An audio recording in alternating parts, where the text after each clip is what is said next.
Nasamsam naman ang halos 2 milyong pisong halaga ng iligal na droga mula sa 2 individual sa ikinasang buy-bust operation ng mga otoridad sa Maguindanao del Norte.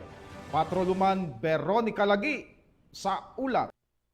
Arestado ang 2 suspek at nasamsam ang 1,700,000 halaga ng shabu sa isinagawang joint intel-driven drug buy-bust operation sa Barangay Poblacion Dalican, Datu, Odinsinsuat, Maguindanao del Norte.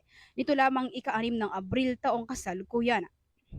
Kinilala ni Sultan Kudarat MPS Commander Police Lieutenant Colonel Esmael Madina ang mga suspek na sina alias Tats, 38 anyos, at alias Buds, high-value individual na kapwa-residente ng Barangay Inugog, Pikit, North Cotabato.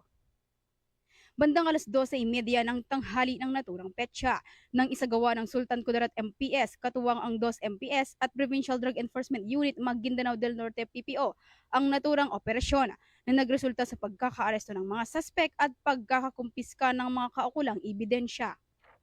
Nasamsam sa operasyon ang 5 medium-size plastic sachet na naglalaman ng pinaniniwalaang shabu na may bigat na 250 gramo na nagkakahalagang 1,700,000 pesos, non-drug evidence, 1,000 peso bill at 300,000 pesos budol money na hinihinalang mga pekeng pera.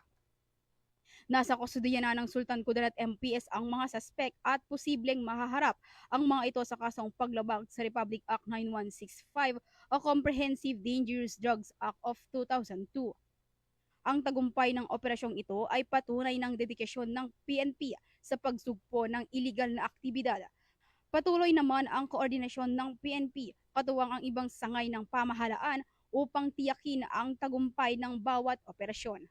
Mula rito sa rehiyon ng Bangsamoro, ako si Patrolwoman Veronica Lagi, nagbabalita para sa Police News Network, alagad ng batas, taga-taguyod ng Balitang Pulis. Maraming salamat sa iyo, Patroluman Lagi.